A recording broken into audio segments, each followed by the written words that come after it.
El siguiente programa es presentado con el patrocinio de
Verdades eternas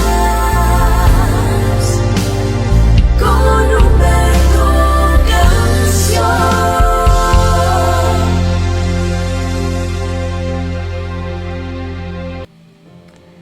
Padre nuestro que estás en los cielos, santificado sea tu nombre. Tu nombre es santo, tú eres santo. Y sabemos que sin santidad nadie podrá verte. Por eso es tan importante reconocer la obra de la cruz. Porque si no hubiese sido por esa obra perfecta en ese madero, todavía siguiéramos separados de ti. Pero dice la palabra que cuando el velo se rasgó, cuando tú moriste en la cruz, el velo que nos separaba de ti se rasgó. Y hoy, gracias a esa obra perfecta y maravillosa, podemos tener entrada al lugar santísimo donde mora tu presencia. Por supuesto, guiados por el dulce Espíritu Santo de Dios, que es el que nos guía a toda verdad, que es el que nos enseña a orar, porque nosotros no sabemos orar como conviene. Dios amado, valoramos con todo nuestro corazón esta preciosa oportunidad que tú nos regalas de poder ser instruidos en tu palabra cada mañana. Permite, Dios del cielo, que nuestros oídos puedan estar atentos, que la sangre que derramaste, mi amado Jesús, en la cruz del Calvario sea sobre nuestros oídos.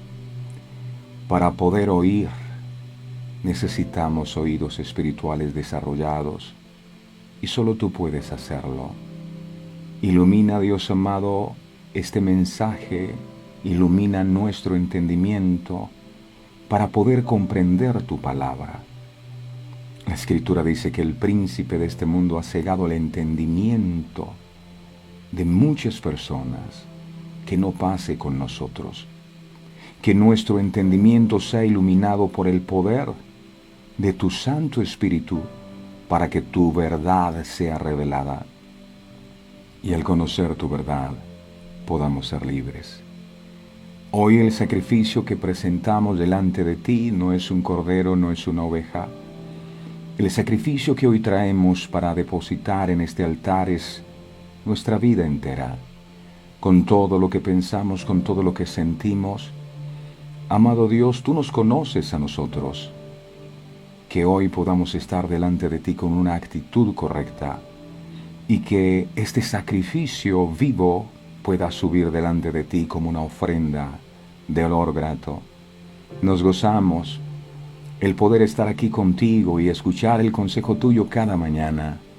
Gracias por descender sobre este lugar y por avivar el fuego de tu Espíritu Santo en medio de este altar, así como sucedió con aquella zarza que vio Moisés que ardía y no se consumía. Que el fuego tuyo, que la unción tuya, que la presencia tuya nunca se extinga en medio de nosotros, que la revelación de tu palabra nunca acabe. Nuestras vidas son como copas que anhelan estar rebosantes de ti, de tu plenitud, de tu amor, de tu favor, de tu revelación, Señor. Toma nuestros corazones en este día, amado, y escribe con tu propio puño y letra esta verdad en nuestros corazones para que nunca la podamos olvidar. Gracias por cada hijo espiritual que tú traes de diferentes latitudes del mundo con lazos de amor. Nos despiertas cada mañana y nos haces sensibles para escuchar tu voz y para que cada día podamos saber el camino correcto por donde debemos andar. A ti la gloria, a ti la honra por todo lo que harás en este día que colocamos en tus manos. Tú dices, buscad primeramente el reino de Dios y su justicia, y lo demás vendrá por añadidura. Eso queremos hacer, poner las prioridades en orden y buscarte a ti primeramente cada mañana. Que nuestro primer pensamiento seas tú y nadie más que tú. Te amamos y te bendecimos y te invitamos para que tomes control de este tiempo, para que tomes control de cada vida, para que tomes control de cada petición de oración que tus hijos en este día presentan delante de ti, y que conforme a tus misericordias en gloria, Padre amado, tú derrames esas abundantes bendiciones sobre cada uno de tus hijos, que te buscan con todo el amor, que perseveran en la fe. Gracias por tanto. Gracias, mi Señor, te alabo y te bendigo en el nombre poderoso de Jesús. Qué honra tan maravillosa poder estar aquí. Gracias, Padre. Gracias, Hijo. Gracias, Espíritu Santo. Amén, amén y amén. Mi preciosa familia, muy buenos días. ¿Cómo amanecieron todos ustedes? La manito arriba si amanecieron bien, por favor. Manden corazones para decir, mi corazón está latiendo. A veces decimos, ay, yo quiero que Dios haga un milagro en mi vida, pero el hecho de que tu corazón esté palpitando es un milagro. Es impresionante ver que cuando estamos muy pequeñitos en el vientre de nuestras madres, desde que somos concebidos empezamos ese corazón a latir, ¿verdad? Y pasan los años y pasan los días y el corazón no deja de latir hasta que nos toca partir de este mundo. Pero ahí está el corazón palpitando. Yo te invito a que te pongas la mano en el corazón y puedas sentir ese corazón como palpita. Sabes, en cada palpitar del corazón de Dios puedo escuchar su voz diciéndome, te amo, te amo, te amo. Y por eso estamos con vida, porque Él nos ama. Entonces no vamos a consentir que estamos solos, porque generalmente cuando pasamos por una prueba, el primer pensamiento que el enemigo te lanza es que Dios te dejó solo. Es mentira. Miremos el caso de Daniel, cuando tuvo que ser llevado al foso de los leones. Daniel no estaba solo, Dios estaba con él en medio del foso de los leones. Y Daniel no se lo comieron los leones. ¿Por qué era Daniel? No, porque Dios estaba con él. Muy seguramente muchas personas alrededor de Daniel le dieron la espalda, pero Dios nunca lo abandonó y nunca te va a abandonar a ti. En medio de tu prueba tú no estás solo. Dios está contigo y Él no va a permitir que nada malo te pase. ¿Sabe a quién sí les pasó algo? A los que echaron a Daniel en el foso de los leones. A esos se los comieron los leones. Entonces uno muchas veces dice, ¿pero por qué yo tengo que ir al foso de los leones? No más pruebas, Señor, yo no quiero más el foso de los leones. Y Dios dice, lo que pasa es que te llevo al foso de los leones, porque quiero que esos que quieren tu vida terminen siendo devorados por esos mismos leones. Qué tremendo. Porque lo que hicieron como una trampa, ¿no? Se les convirtió, se les devolvió para ellos. Y todo el que quiere mal para ti, eso es lo que va a recibir, porque está escrito en la palabra: bendeciré al que te bendiga y al que te maldiga maldeciré. A veces el que quiere mal para tu vida, lo que está recibiendo es eso que quiere sembrar en ti, y Dios estará allí para defenderte. Así que todos coloquen una sonrisa muy preciosa, muy de lo profundo del corazón. La Biblia dice que el corazón alegre hermosea el rostro. Entonces vamos a estar alegres, vamos a estar muy felices. Estamos aquí en medio del Señor, todos congregados juntos, cada mañana escudriñando sus sagradas escrituras, y que cuando el Señor venga nos encuentre conectados, disfrutando de sus enseñanzas. Amén. Vamos entonces a disponer nuestro corazón para que su santa y bendita palabra produzca vida en nosotros. Dios amado, aquí estamos delante de ti. Hoy te pedimos algo muy especial, y es que este mensaje que traes pueda ser escrito en nuestra mente y esculpido en nuestro corazón por tu propio puño y letra para jamás olvidarlo. Habla, mi Señor, que tu pueblo escucha. Sabemos que importante no es quien predica, sino lo que se predica. Gracias, Señor. Declaro: el Espíritu de Jehová, el Señor, está sobre mí. Gracias, Señor. Amén y amén. Bueno, mis amados, hoy el tema que vamos a estar compartiendo es bendecidos para bendecir. Bendecidos para bendecir. Hay mucha gente que dice así, ¿verdad? Bendecidos para bendecir. El libro de Nehemías, en el capítulo 10, verso 32 y 33, enseña: nos impusimos, ojo a esa palabra, vamos a tenerla muy en cuenta, nos impusimos, además por ley, el cargo de contribuir cada año con la tercera parte de un ciclo para la obra de la casa de nuestro Dios. Verso 33. Para el pan de la proposición y para la ofrenda continua, para el holocausto continuo, los días de reposo, las nuevas lunas, las festividades, y para las cosas santificadas y los sacrificios de expiación por el pecado de Israel, y para todo el servicio de la casa de nuestro Dios. Entre los compromisos que Israel estaba adquiriendo con Dios se destaca una ley que ellos mismos se impusieron. Nadie les obligó a hacerlo. Ellos mismos se impusieron. Vamos a hacer una ley para que la obra de Dios cuente con los recursos suficientes para poder funcionar correctamente. El arrepentimiento fue tan genuino que también se dieron cuenta de haber descuidado la casa de Dios. La obra no tenía recursos suficientes para poder operar correctamente.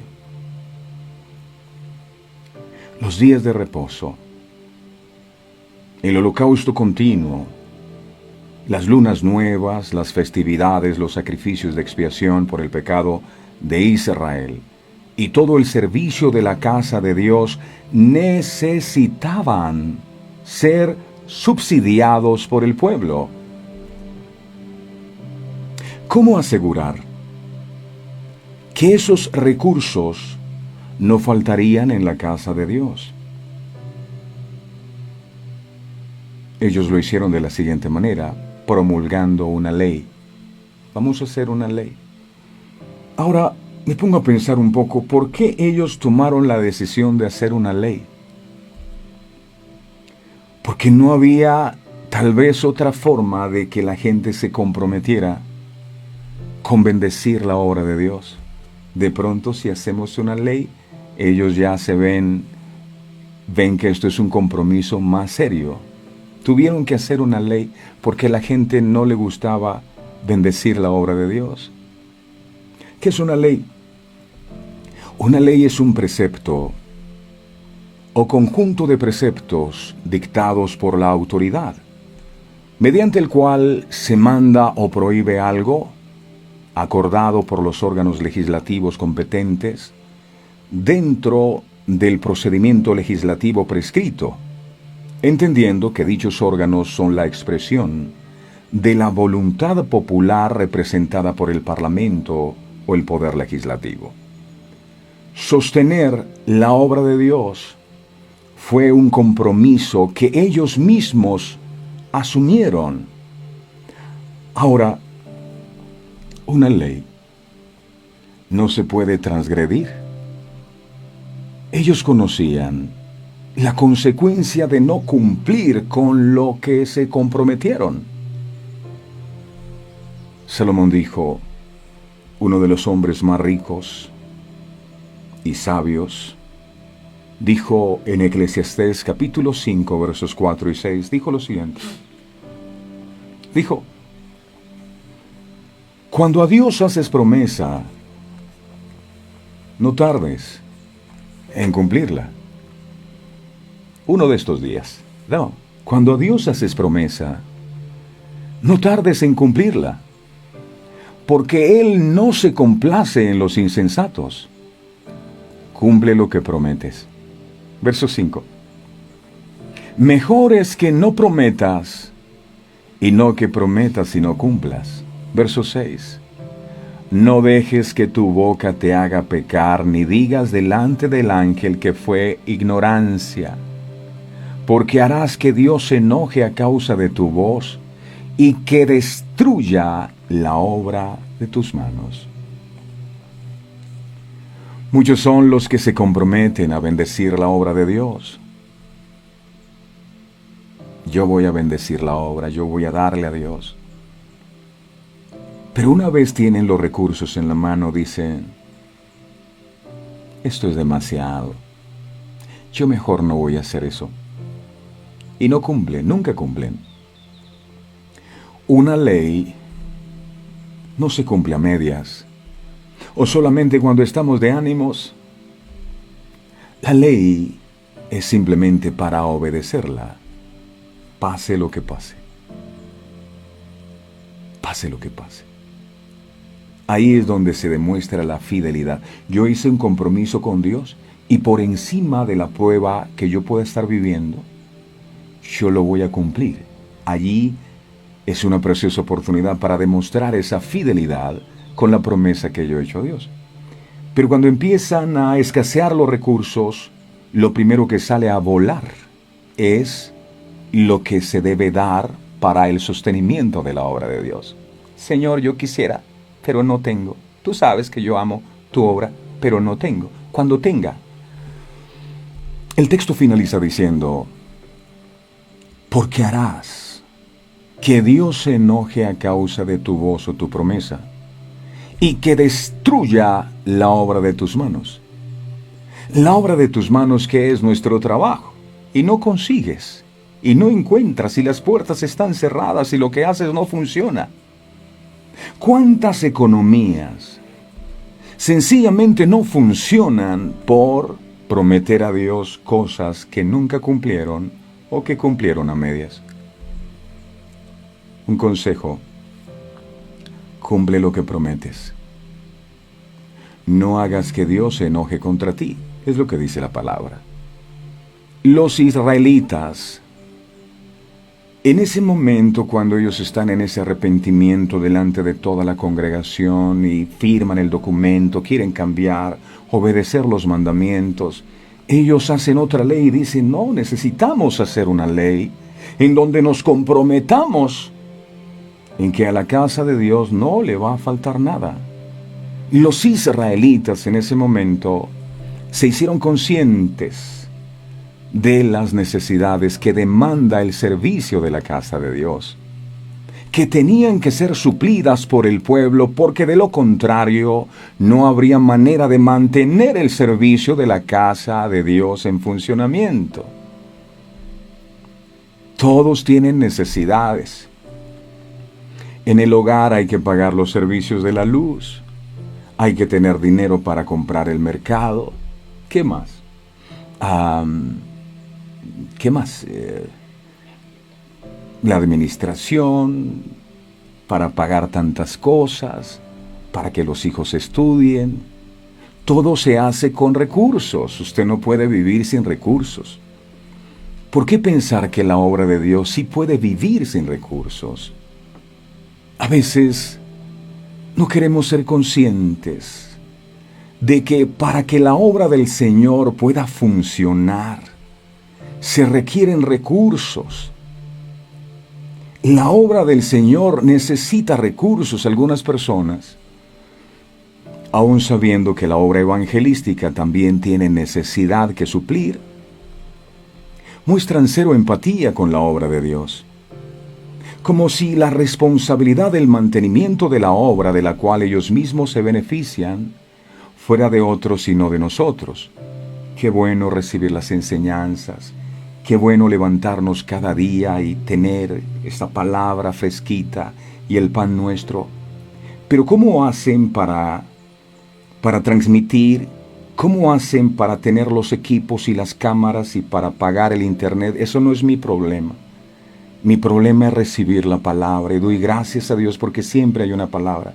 ¿Cómo hacen ellos para sostener ese ministerio? No es mi problema. Yo amo a Dios y amo a su palabra y me alimento. Es lo único que me importa. Afortunadamente Israel entendió que esto no se podía hacer si no existía un real compromiso de todos ellos de aportar permanentemente para que en la casa de Dios no faltara nada.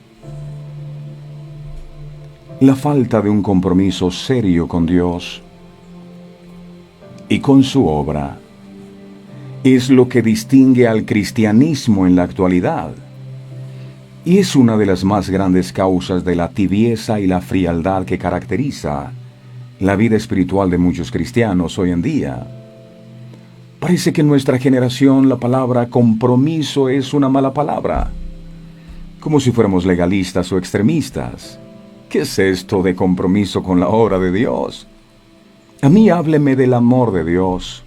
A mí hábleme de la gracia de Dios, pero no quiero saber nada de compromiso con la obra. Suena como una atadura o como una esclavitud. Miremos cómo pensaba el rey David al respecto de la casa de Dios, de la obra de Dios. Y fue uno de los hombres más ricos, y a veces queremos ser muy ricos, pero no tenemos nuestro corazón en la obra de Dios. No amamos suficientemente la obra de Dios. Mire qué decía David. Primera de Crónicas 29:3-5. Así hablaba David. Mírelo. David decía, además de esto, había dado mucho para la obra. Pero dice, además de esto, por cuanto tengo mi afecto en la casa de mi Dios. Ahí dice, tengo mi afecto en la casa de mi Dios. Yo guardo en mi tesoro particular oro y plata que además de todas las cosas que he preparado para la casa del santuario, he dado para la casa de mi Dios. Mire, 3,000 talentos de oro de Ofir, no es oro golfino, oro de Ofir, del mejor. 7,000 talentos de plata refinada para cubrir las paredes de las casas. Verso 5, oro pues para las cosas de oro y plata para las cosas de plata, y para toda la obra de las manos de los artífices. ¿Y quién quiere hacer hoy ofrenda voluntaria a Jehová? ¿Cuánta falta hace tener nuestro afecto por la casa de Jehová como lo hizo David? Por el contrario, Nuestra generación está muy interesada en buscar todos los beneficios y bendiciones que puedan obtener de Dios. Pero poco interés hay en comprometerse sinceramente a Dios con obediencia y con humildad. Y es por esa razón que en nuestra sociedad abundan las personas que profesan con mucha facilidad ser cristianos, mientras sus vidas no reflejan en lo absoluto un compromiso con la fe que profesan. Muchos, para justificar su falta de compromiso con la obra de Dios, argumentan que es algo que se hacía solo en el Antiguo Testamento, pero ya en el Nuevo Testamento eso quedó abolido. Sería muy descabellado pensar que la obra de Dios solo necesitaba recursos en el Antiguo Testamento. Porque sería consentir que en el Nuevo Testamento o en la época actual los ministerios como este ya no tienen necesidad. No. ¿Por qué? Porque son muy pocos los que quieren ayudar al sostenimiento del mismo. Algunos lo hacen por temor a que Dios no les bendiga. Otros sencillamente lo hacen como para tener un pastor disponible las 24 horas, y si ese pastor no está haciéndome consejerías o haciendo lo que yo quiera en el tiempo que yo quiera, no le vuelvo a bendecir, no le vuelvo a nada. Entonces se convierte esto como en una especie de manipulación. Yo sé que puedo bendecir la obra, pero no me da la gana de hacerlo. Y el problema es que la gente no ha entendido que cuando uno ofrenda algo para la obra de Dios, uno debería entregárselo o estar haciendo su ofrenda para Dios, que ha sido bueno con nosotros. El problema es que uno mira a la persona, ¿verdad? No, ese pastor, ¿y qué va a hacer con mi dinero? Se lo va a robar. Entonces la gente le cuesta. No, Señor, yo soy administrador de tus recursos y tú me has dado estos recursos para administrar. ¿Será que Dios no va a bendecir a alguien que tiene en su corazón la disposición de bendecir la obra de Dios para que la obra siga creciendo? Por supuesto que sí. Entonces, muchas veces se manipula, y hay muchos ministerios pasando por mucha necesidad, porque hay personas que no les gusta, les cuesta dar, porque ellos no dan para Dios, dan para el pastor. O dan limosnas, que fue lo que nos enseñaron. No, las limosnas se acostumbran a dar a los mendigos. Dios no es mendigo. A Dios se le da lo mejor. Y por eso David decía, yo en mi tesoro particular guardo oro para las cosas de oro, plata para las cosas de plata. ¿Por qué? Porque tenía su afecto en la casa de Dios. Es imposible decir que nosotros amamos a Dios, pero no demostramos amor por la obra que Jesús vino a iniciar en la cruz del Calvario. Si yo digo amar a Dios, debería amar su obra y debería hacer todo el esfuerzo por impulsar esa obra para que su obra siga adelante. Pero todos estos argumentos de decir que solo en el Antiguo Testamento, que ahora es por gracia y demás, quedan derribados al encontrar que en el Nuevo Testamento sí se recogían ofrendas para el sostenimiento de la obra de Dios. Miremos el libro de Segunda de Corintios 9, 1, 17. Hay personas que 1:7. Hay personas que por no dar prefieren no volverse a conectar. Segunda de Corintios 9, 1, 7. Dice la palabra: cuanto a la administración para los santos, es por demás que yo os escriba. Verso 2. Pues conozco vuestra buena voluntad, de la cual yo me glorío entre los de Macedonia, que Acaya está preparada desde el año pasado, y vuestro celo ha estimulado a la mayoría. Verso 3. Pero he enviado a los hermanos para que nuestro gloriarnos de vosotros no sea en vano en esta parte, para que, como lo he dicho, estéis preparados. Verso 4. No sea que si vinieren conmigo algunos macedonios y os hallaren desprevenidos, nos avergoncemos nosotros por no decirnos vosotros de esta nuestra confianza. Verso 5. Por tanto, tuve por necesario exhortar a los hermanos que fuesen primero a vosotros y preparasen primero vuestra generosidad antes prometida, para que esté lista como de generosidad y no como de exigencia nuestra. Verso 6. Pero esto digo, el que siembra escasamente, también segará escasamente. Y el que siembra generosamente, generosamente también segará. Verso 7. Cada uno dé como propuso en su corazón, no con tristeza ni por necesidad, porque Dios ama al dador alegre. Al dador alegre. Yo te doy si tú me das. No te doy si no me das. No. Cuanto a la administración para los santos, la administración específica que Pablo tiene en mente es el apoyo financiero para los santos que están llevando el mensaje en Jerusalén. Pablo estará en Corinto para juntar la colecta para los santos de Jerusalén, sobre lo cual escribió en el libro de 2 de Corintios 8, 1:4. Miremos cómo era la gente generosa en su tiempo. Esto hay que recuperarlo. Dice acá: asimismo, hermanos, os hacemos saber la gracia de Dios que se ha dado a las iglesias de Macedonia. Verso 2. Que en grande prueba de tribulación, la abundancia de su gozo y su profunda pobreza abundaron en riquezas para su generosidad.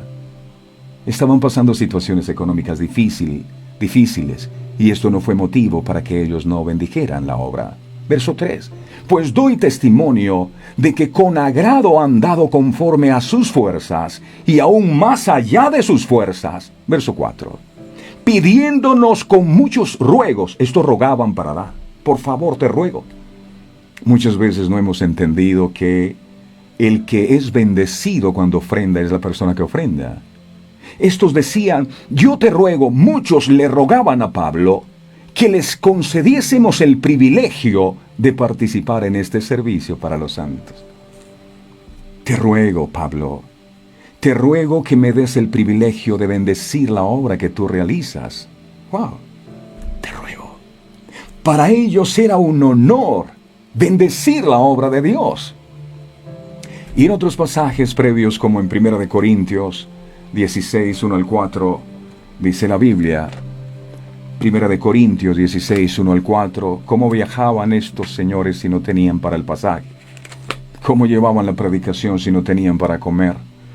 Dice, en cuanto a la ofrenda para los santos, haced vosotros también de la manera que ordené en las iglesias de Galacia. Verso 2.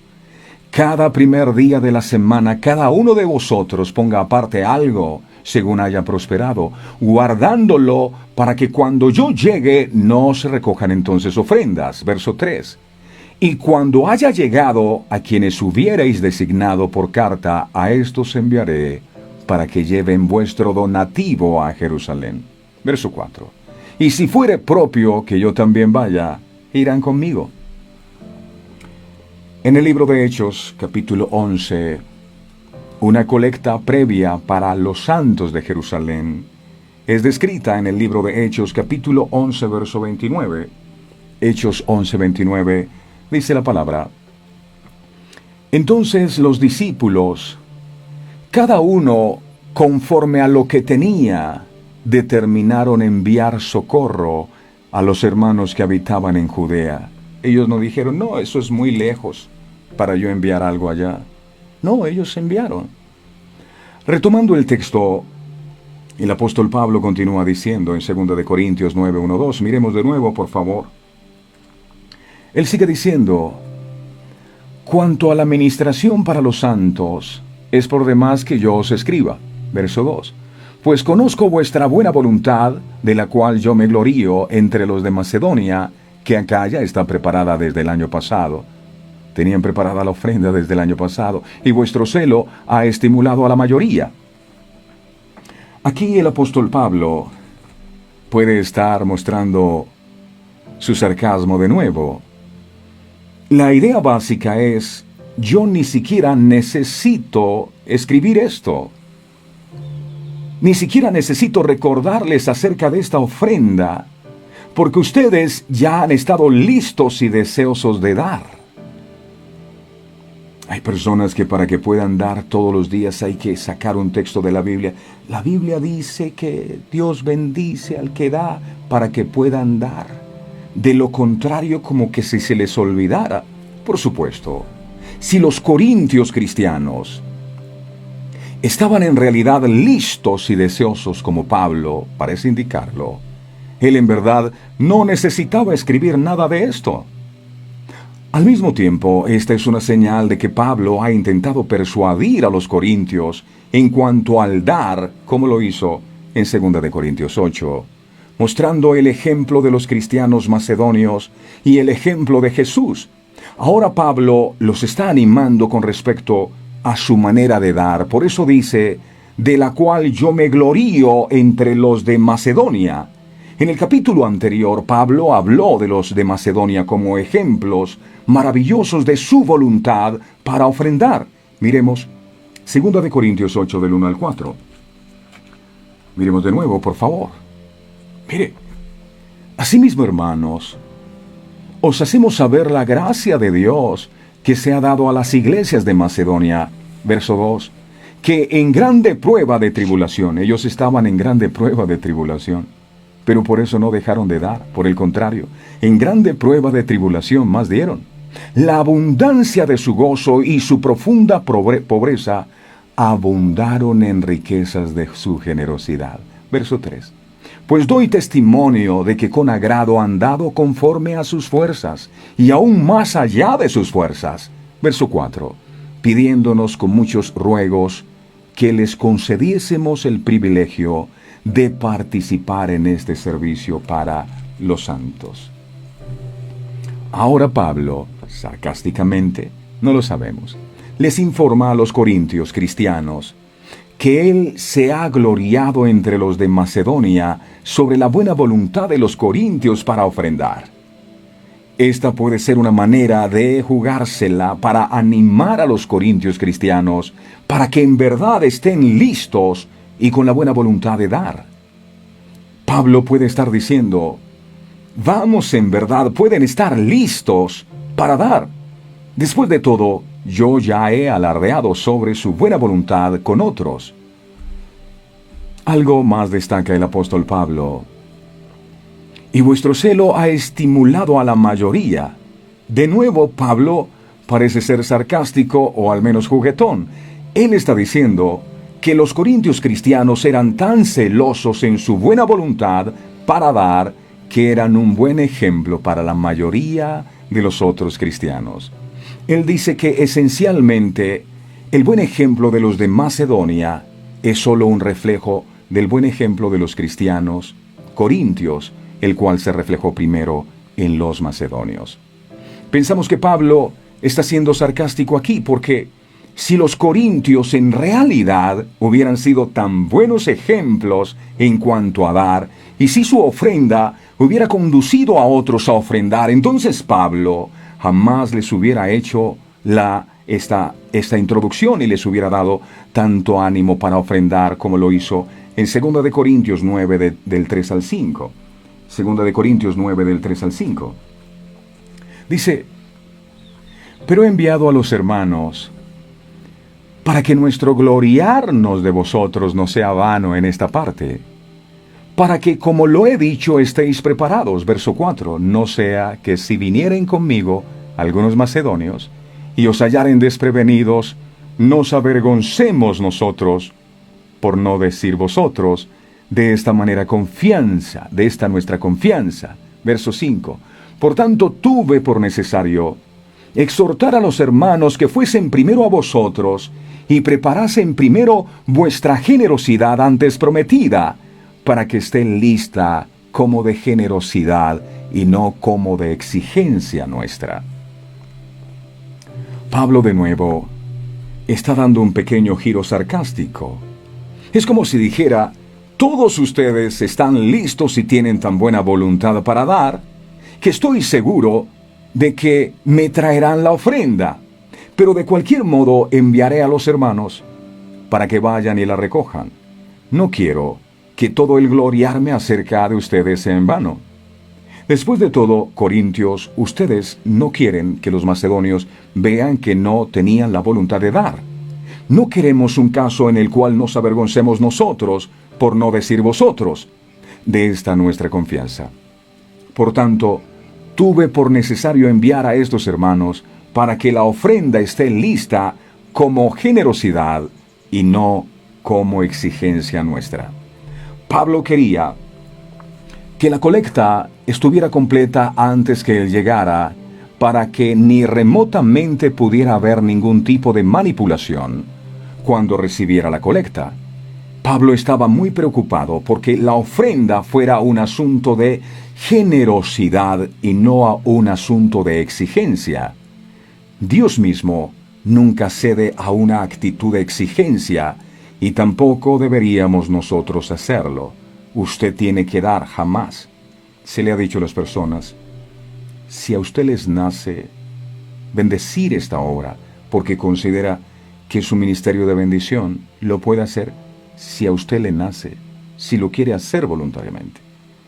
El ser generoso, según la idea bíblica de la palabra, tiene más que ver con la actitud en el dar que con la cantidad que damos. Así que Dios quiere una buena voluntad en aquellos que dan. Cuando Dios da su gracia, Él no extiende un pequeño dedo de mala gana y mantiene el puño cerrado lleno de dones. Yo te diría hoy que las manos de Dios están atravesadas por los clavos y aún así están abiertas para ti, jamás cerradas, abiertas. Esta fuente de gracia siempre se está derramando sin límites de parte del cielo para todos. El apóstol Pablo también se refirió a la recompensa de dar y el corazón correcto para dar. Por eso dijo en 2 de Corintios 9:6, miremos. 2 de Corintios 9:6 dice la palabra del Señor. Pero esto digo, el que siembra escasamente, también segará escasamente. Y el que siembra generosamente, también generosamente segará. Repito, nos enseñaron que a Dios había que darle limosnas. Entonces, si tenemos un billete de 2,000, lo cambiamos por monedas de 500 o de 200 para tirar monedas. Y muchos para sostener la obra tienen que hacer 50,000 actividades para que por lo menos haya cómo pagar los servicios, cómo comprar un sonido, unos instrumentos, cómo sostener a la persona que está ahí compartiendo el mensaje siempre, porque seguramente tiene una familia y seguramente tiene unos hijos y también tiene necesidad. El que siembra escasamente, escasamente segará. Mas el que siembra generosamente, generosamente recogerá. Un agricultor que siembre la semilla, él puede sentir que está perdiendo la semilla mientras cae de su mano hacia la tierra. Del mismo modo podemos sentir que estamos perdiendo lo que damos para la obra de Dios. Es un desperdicio. Yo pude haber comprado con ese dinero otra cosa. Pero de la manera que el agricultor da la semilla en anticipación de una cosecha futura, nosotros debemos dar con el mismo corazón. Si un granjero plantara unas pocas semillas, debido a que quiere retener lo mayor posible de las semillas, él tendría más semillas en su granero después del tiempo de la siembra, es verdad. Pero en la cosecha, aquel que plantó más semillas tendrá muchos más granos en su granero. Y el que siembra generosamente también generosamente segará. ¿Qué es lo que cosechamos cuando damos? Cosechamos bendiciones que son tanto materiales como espirituales. Materialmente podemos confiar en que Dios proveerá para el corazón que da la promesa de Filipenses 4:19, que a veces nos hemos aprendido de memoria y que repetimos. Filipenses 4:19. Dice aquí este texto: Mi Dios, pues, suplirá todo lo que os falta conforme a sus riquezas en gloria. ¿A cuánto no nos gustaría que Dios supla todo lo que nos falte conforme a sus riquezas en gloria en Cristo Jesús? A todos. Por eso cuando vemos el texto lo resaltamos y lo proclamamos. Dios suplirá todo. Amén, pastor, esa palabra yo la tomo. Pero esta palabra no es para todo el mundo. Está hecha en el contexto de los corazones generosos de los filipenses. Antes de Pablo decir esto, había dicho esto. Miremos, Filipenses 4, 15, 18. Antes del 19 dijo, en el 15, 18 dijo Pablo. A estas personas era a las que Pablo les estaba diciendo que su Dios supliría todo lo que le faltara. No a gente que no bendecía su obra, no a gente tacaña con la obra de Dios, sino a gente generosa con la obra de Dios. Dice, y sabéis también vosotros, oh filipenses, que al principio de la predicación del Evangelio, cuando partí de Macedonia, ninguna iglesia participó conmigo en razón de dar y recibir, sino vosotros solos. Verso 16, pues aún a Tesalónica me enviaste una y otra vez para mis necesidades. La gente sabe que la obra tiene necesidades. Verso 17, no es que busque dádivas, sino que busco fruto que abunde en vuestra cuenta. El primer beneficiado es el que ofrenda, porque Dios tiene memoria de eso que ofrenda y derrama bendiciones sobre su vida. ¿Será que Dios no quiere bendecir su obra? Por supuesto. Por eso está buscando personas que no retengan lo que Él les da para su obra, para seguir bendiciéndoles. Verso 18, pero todo lo he recibido y tengo abundancia, por lo que los filipenses dieron. Mire cómo estaba Pablo. Pablo estaba lleno, habiendo recibido de Epafrodito lo que enviasteis, olor fragante, sacrificio acepto, agradable a Dios. Y después que Pablo dice esto, ustedes me enviaron, los únicos que me apoyaron y que enviaron para mis necesidades, los únicos que se pusieron a pensar, oye, Pablo come. Pablo, ¿cómo hace para viajar y seguir llevando la obra? Pablo necesita, vamos a enviarle unos recursos para que él tenga. Y a estas personas fue a las que Pablo les dijo, mi Dios pues suplirá todo lo que les falte conforme a sus riquezas en gloria. Muchas veces repetimos este texto, ay, pero ¿por qué no se cumple que mi Dios suplirá? Porque este texto fue dado para gente generosa. No fue para cualquier persona. Si le damos a Dios, Él nos dará materialmente, espiritualmente. Podemos confiar en que Dios recompensará al corazón generoso, tanto ahora como en la eternidad. Jesús habló de esto en el libro de Mateo 19:29. Mire lo que dice. Mateo 19:29. Dice, y cualquiera que haya dejado casas, o hermanos o hermanas, o padre o madre, o mujer o hijos, o tierras por mi nombre, recibirá 100 veces más y heredará la vida eterna, dice la palabra. Jesús obviamente no se estaba refiriendo a que recibiríamos 100 casas si dejamos nuestra casa por Él. De la misma manera que tampoco Él quiso decir que recibiríamos 100 esposas si dejáramos a una por Él. Pero sí quiso decir que nunca nosotros somos los perdedores cuando le damos a Dios. Jamás somos los perdedores. Ganamos 100 veces más cuando sembramos para Él. Repito, el problema es que muchas veces se hace, ay, vamos a ayudarle para que para que el Señor tenga algo, pobrecito, Él estará pasando necesidad. No, yo ofrendo para ti, mi Señor. ¿Y por qué lo hago? Para que tu obra siga creciendo, se siga extendiendo. Y lo hago porque tú me has bendecido demasiado. Y yo sencillamente soy administrador de los recursos. Tú eres el dueño del oro y de la plata. Y si tú me pides algo para bendecir tu obra, ¿por qué yo lo voy a retener si los recursos no son míos? Yo te doy a ti. Y cuando tú lo haces para Dios, tú no vas a estar cargado de que se te van a robar el dinero. Tú no vas a estar en qué lo estarán invirtiendo. Yo creo que eso, no, tú se lo entregaste a Dios y Dios sabrá cómo usa ese siervo para invertirlo de la mejor manera. Pero eso no nos va a eximir a nosotros de poder bendecir la obra. Jamás. Judas decía, esto debió habérsele dado a los pobres. Pero Jesús dijo, no, déjala porque a mí me agrada lo que esta mujer está haciendo. Cuando aquella mujer tomó el perfume de alabastro de mucho valor y lo derramó a los pies de Jesús. Jesús dijo, a mí me agrada lo que ella hace. Y Judas dijo, esto debió haberse dado a los pobres.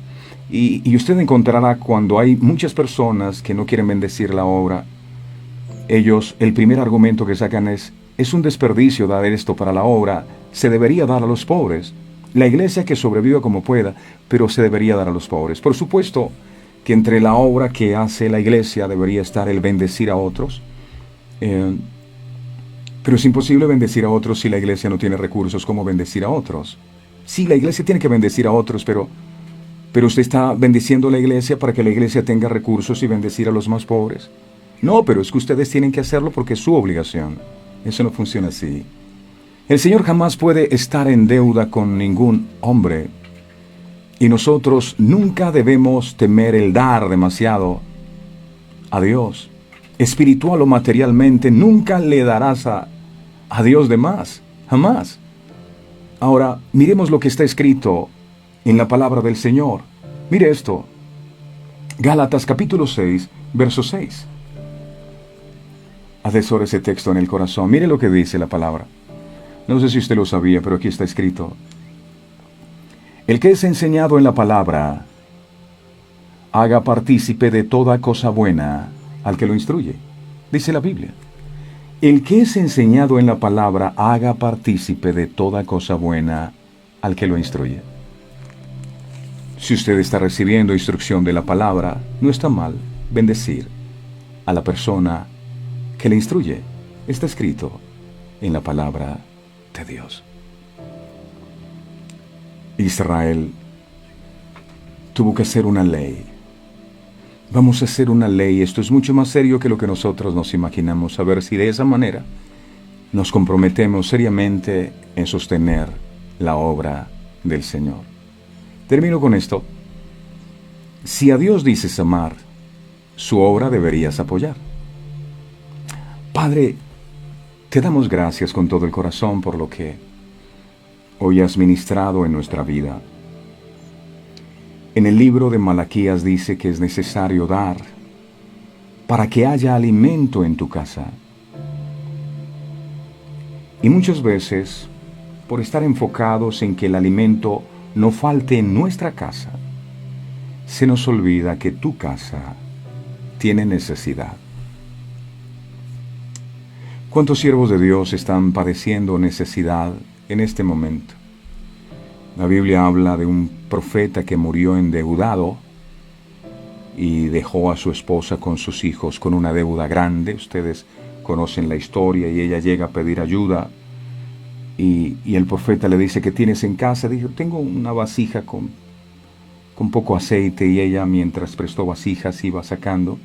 Pero aquí está el típico caso de un profeta que murió endeudado, un profeta que murió sin recursos, porque seguramente en su tiempo nadie era sensible a la necesidad que este profeta tenía, y este profeta tenía que endeudarse para poder sacar adelante la obra de Dios, y se endeudó tanto que al final no pudo y se murió. Y ahora su mujer está ahí con sus hijos y tampoco tienen nada. A veces es un corazón endurecido y tenemos que reconocerlo. Es como el esposo que dice, mi amor, yo te amo, pero no me importa si tú comes o no. No me importa si tú tienes para pagar los servicios o no, pero yo te amo. Eso no es amor. Por eso el Señor dice, este pueblo de labios me honra, pero su corazón lejos está de mí. También dice la palabra que el que no provee para su casa, y no solamente está hablando la casa, el hogar, la familia, está hablando para su casa, donde recibe alimento espiritual. Dice el que no provee para su casa, donde recibe alimento espiritual, es peor que un impío, es peor. ¿Será que Dios bendice a una persona que pudiendo bendecir la obra, sencillamente deja que la obra de Dios pase necesidad? A veces hemos querido que la prosperidad tuya esté en nuestras manos y queremos ser considerados, Dios amado, como buenos administradores, pero cuando los recursos vienen en nuestra mano, nos hemos dejado usar muchas veces por el enemigo para frenar el crecimiento de tu obra. Hoy te pedimos perdón de todo corazón, Señor, por no haber comprendido y entendido que la obra se hace con recursos y que esos recursos muchas veces tú no los das a nosotros. Te pedimos perdón por eso. Todo aquello que se haya levantado como argumento espiritual en contra de nuestras economías, por no bendecir tu obra, te pido que sea quebrantado. Israel lo entendió.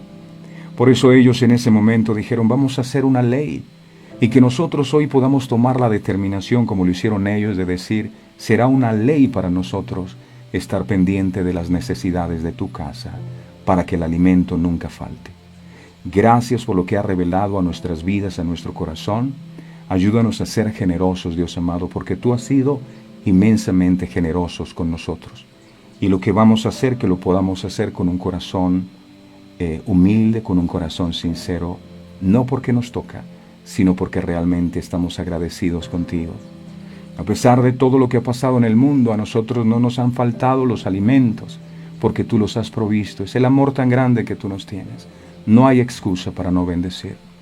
Gracias, hoy nos unimos a este grupo de personas que deciden en este día bendecir permanentemente la obra del Señor. Gracias, Padre. Gracias, Hijo. Gracias, Espíritu Santo, por lo que has enseñado a nuestras vidas. En el nombre poderoso de Jesús. Gracias, Señor. Amén y amén. Gracias, Señor de YouTube. Suscríbase, dele me gusta a nuestra página de Facebook. Y si usted considera que Verdades Eternas es una buena tierra y es un lugar donde usted se alimenta y quiere bendecirla, ahora lo puede hacer a través de este número que aparece voluntariamente. Órele al Señor y diga, Señor, ¿será que vale la pena sembrar en esta tierra? Si el Señor le dice no, no lo haga. Pero si se alimenta aquí, sería bueno bendecir esta obra para que sigamos nosotros también conquistando. El Señor les bendiga. Le recuerdo, si a Dios dices amar, su obra deberías apoyar. El Señor les bendiga a todos. Este programa fue presentado con el patrocinio de